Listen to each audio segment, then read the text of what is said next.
In this video, I'll show you how to create a portfolio on the Exodus Wallet app. First, open the app and navigate to the tab at the bottom right, then tap on Settings. Under the Advanced section, ensure the Portfolios feature is enabled.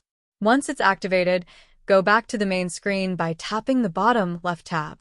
Next, tap the icon at the top left, then click on the plus icon at the top right to access your portfolio options. To create a new portfolio, tap the plus icon again. You can now name your portfolio, choose a color, and select an icon. Once you've customized it to your liking, click on Create Portfolio. After it's created, you'll be switched to the new portfolio immediately. To switch between portfolios, simply tap the top left icon and select from your list. It's a simple and effective way to organize your crypto assets. If this video helped you out, please leave a like and consider subscribing.